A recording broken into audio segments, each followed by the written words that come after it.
అని ఇలాంటి నిబంధనలు పెడితే మేము ఫాలో అవుతామా? అసలు గతంలో ఏమన్నా ఫాలో అయ్యామా కొత్తగా ఫాలో అవ్వడానికి? ఎందుకంటే అనంతపురం జిల్లా రాప్తాడు కానీ, లేకపోతే ఇటు పొదిలి కానీ, రెంటపాళ్ళ కానీ, తెనాలి కానీ, తాజాగా బంగారుపాళ్యం కానీ ఎక్కడైనా కూడా పోలీసులు నిబంధనలు పెట్టారు, ఆయన దాన్ని బ్రేక్ చేస్తూ వచ్చారు. ఇదంతా జగన్మోహన్ రెడ్డి గురించి. ఇవాళ ఆయన నెల్లూరుకి రాబోతున్నారు. ఆ కారణాలు ఎందుకు వస్తున్నారు తర్వాత చెప్తా. కానీ ఈ పోలీసులు మమ్మల్ని కంట్రోల్ చేయడానికి ఎవరు, అసలు జగన్ని ఆపేది ఎవరు, ఇది ఆల్రెడీ వాళ్ళ సోషల్ మీడియాల్లోనూ వారి సొంత మీడియాల్లోనూ విపరీతంగా రెచ్చగొట్టే ధోరణిలో ఆ నాయకులు మాట్లాడుతున్నారు, ఆ కథనాలు కార్యకర్తలు అందరూ అలాగే మాట్లాడుతున్నారు. అసలు మిమ్మల్ని ఆపాలని ఎవరు అనుకోవట్లా. ఒకవేళ ఆపాలని అనుకుంటుంది ఎందుకంటే నిబంధనలు ఎందుకు పెడుతున్నారంటే పోలీసులు కొంచెం ఫ్లాష్ బ్యాక్ వెళ్తే నిబంధనలు ఎందుకు పెట్టాల్సి వస్తుందంటే మీరు సక్రమం కాదు కాబట్టి, అక్రమమైన ఆలోచనలతో మీరు అరాచక యాత్రలు చేస్తున్నారు కాబట్టి, ఆ యాత్రల పేరుతో పరామర్శలు, మీరు చెప్పే పేరు బయటికి చెప్పేది పరామర్శ, కానీ చేసేది బల ప్రదర్శన. ఆ బల ప్రదర్శనలో వేల కొద్దీ జనాలు వాళ్ళేం ఊరికే రారుగా. ఇప్పుడు నిన్న దొరికింది ఒక 11 కోట్లు క్యాషు. ఇలా అనేక చోట్ల అనేక క్యాష్ డంపులు ఉన్నాయి. అందులోంచి ఒక డంప్ చేస్తే ఒక పర్యటన అయిపోతుంది.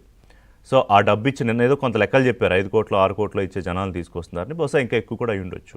సో ఆ డబ్బుతో జనాలు తీసుకురావాలి, వాళ్ళతోటి కార్లెక్కి వీరంగాలు చేయించాలి, కత్తులతో నృత్యాలు చేయించాలి, రప్పా అనిపించాలి, పోలీసులను నరికేస్తాం అనిపించాలి. సో ఇదంతా చేస్తున్నారు కాబట్టి, పోలీసులను కూడా మీరు బెదిరిస్తున్నారు కాబట్టి, బ్యారికేడ్లు కూడా మీకు అడ్డు కాదు కాబట్టి మీకు నిబంధనలు పెట్టాలి. సక్రమంగా మీరు వచ్చి అసలు ఈ పరామర్శ ఏంటో మాట్లాడదాం, అదొక మళ్ళీ ఒక విచిత్రమైన విషయం. బట్ స్టిల్ మీరు పద్ధతిగా వచ్చి మీరు చేసుకుని పని వెళ్ళిపోతే అసలు పోలీసులకి హెడేక్ ఎందుకు? వాళ్ళ పని వాళ్ళు చేసుకుంటారు, మీ పని మీరు చేసుకుంటే. కానీ మీరు వచ్చేదే ఒక కుట్రపూరితమైన ఆలోచనతోనే బయటకు వస్తారు కాబట్టి మీకు నిబంధనలు. అది నిబంధనలు ఎందుకనిగే వైసీపీ నాయకులకి. And law and order issue create చేయాలి. నిన్న మంత్రి ఆనం అన్నట్టు మీరు పీస్ డిస్టర్బ్ చేయడానికి వస్తారు, అందుకనే మీకు నిబంధనలు పెడతారు పోలీసులు. సరే, ఇందాక ఫ్లాష్ బ్యాక్ అన్నాను కదా నేను. ఈయన తెనాలి ఎందుకు వెళ్ళారు? ఐతవారం అనుకుంటా. అది గంజాయి బ్యాచ్.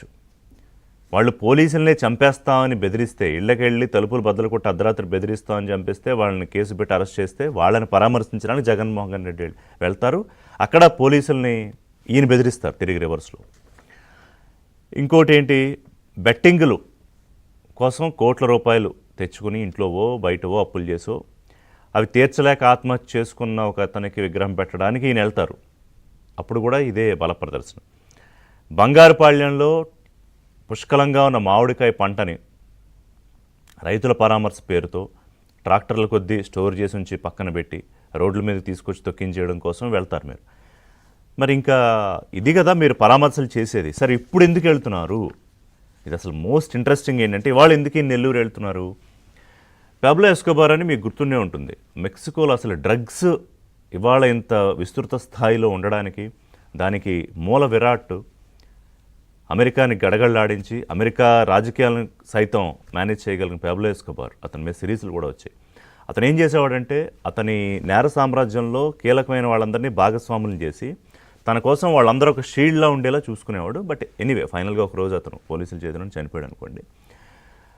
ఆ ఎగ్జాంపుల్ ఎందుకు వచ్చిందంటే ఈరోజు ఇవాళ కాకాణి గోవర్ధన్ రెడ్డి అక్రమ మైనింగ్, వార్డ్స్ మైనింగ్ సంబంధించి, లేకపోతే ఆయనే ఒక సొంత టోల్ గేట్లు పెట్టుకుని వసూళ్ల వ్యవహారం, ఇంకా చాలా వ్యవహారాల్లో ఆయన అరెస్ట్ అయ్యే వాళ్ళు జైల్లో ఉంటే ఈయన నేర సామ్రాజ్యంలో ఒక ప్రధాన భాగస్వామి కాబట్టి వైసీపీలో ఎవరు ఏ నేర సామ్రాజ్యంలో ఎంత సంపాదించినా దాని వాటా ఎక్కడికి వెళ్తుంది అనేది అందరికీ తెలుసు, కొత్త విషయం ఏం కాదు. సో వాళ్ళకి ఈయనకి వాళ్ళు షీల్డ్గా ఉన్నారు కాబట్టి ఈయనకి ఆయన పరామర్శించడానికి వెళ్తున్నారు.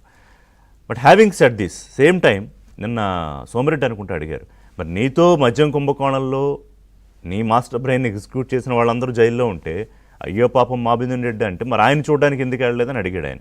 మరి అక్కడ వేరే వ్యూహం ఉండొచ్చు జగన్మోహన్ రెడ్డి గారికి. ఆయన అడిగిన క్వశ్చన్ వాస్తవమే. ఆ మద్యం కుంభకోణంలో ఈయన పాపం అన్నాడు కానీ ఎవరిని చూడడానికి వెళ్ళా. సరే, ఇది కాకాణి గోవర్ధన్ రెడ్డి. రెండో ఎపిసోడ్ ఏంటంటే ప్రశాంత్ రెడ్డి ఒక మహిళ, ఒక ఎమ్మెల్యే, వారి విషయంలో నల్లపురెడ్డి ప్రసన్నకుమార్ రెడ్డి మాట్లాడిన అతి దరిద్రపు మురికి మాటలు అందరూ విన్నాం. మనం అది కావాలని టెలికాస్ట్ చేయట్లా, అనవసరం ఆ మాటలు. సో ఆ తర్వాత కొంతమంది ఏదో కార్యకర్తలు ఆవిడ అనుయాయులు ఏదో సహజంగా కోపం వచ్చింది. సరే, దాడులు చేయడం కరెక్ట్ కాదు కానీ ఇంటి మీద ఏదో వెళ్ళి కారు మీద ఏదో దాడి చేసినట్టున్నారు. దాని మీద కూడా కేసులు పెట్టారు పోలీసులు. ఇవాళ ఈయన్ని పరామర్శించడానికి వెళ్తున్నారు జగన్మోహన్ రెడ్డి. అసలు ఇంట్లో ఆయన్ని కలవడం ఏంటో, ఆయన పరామర్శించడం ఏంటో, ఏం మాట్లాడతారో నాకైతే అర్థం కావట్లేదు. నువ్వు బాగా అన్నావు ప్రశాంత్ రెడ్డిని, ఒక మహిళని బాగా అవమానించావు అంటారా? అసలు ఏం చెప్తారు ఆయన ఈరోజు వెళ్ళి? రాజధాని మహిళలను అన్యాయంగా మాట్లాడినప్పుడు ఇదే తీరు, వాళ్ళనే వెనకేసుకొచ్చాడు ఆయన. ఒక సారీ కూడా చెప్పలేదు ఆ ఛానల్లో ఇంత చర్చ జరిగిన. ఇవాళ ఇదే తీరు. సో అది ఈ పర్యటన సందర్భం అయితే అది. ఇంక ఇవాళ ఎన్ని అరాచకాలు ఇప్పటికే పోలీసులు వస్తున్న ఇన్ఫర్మేషన్ ఏంటంటే, ఒక ప్రతి జిల్లాలో మండలం స్థాయి నుంచి కూడా ఆ సమీకరణ ఆల్రెడీ జరిగిపోయింది వాహనాల ద్వారా అని. అలాగే జైల్లో చూసిన తర్వాత, జైలు యాత్ర ముగిసిన తర్వాత అక్కడి నుంచి ప్రసన్న కుమార్ రెడ్డి ఇంటికి 8 కిలోమీటర్ల దూరం ఒక భారీ బల ప్రదర్శన యాత్రకి ప్లాన్ చేసుకున్నారు. గతంలో పోలీసులు ఇస్తామన్న చోట వద్దు అక్కడ కుదరదు మాకు ఇంకో చోట ఇవ్వండి అనుమతులు అన్న చోటే హెలీప్యాడ్ అక్కడే అనుమతి ఇచ్చారు, అక్కడికే వస్తున్నారు. సో పక్కాగా ప్రణాళిక అయితే వేసుకున్నారు, ఆపేది ఎవరు మనని చూద్దాం వీళ్ళు ఇవాళ ఏం చేయబోతున్నారు ఈ నేర యాత్రలో అనేది ఒక బ్రేక్ తర్వాత మాట్లాడదాం. స్టేట్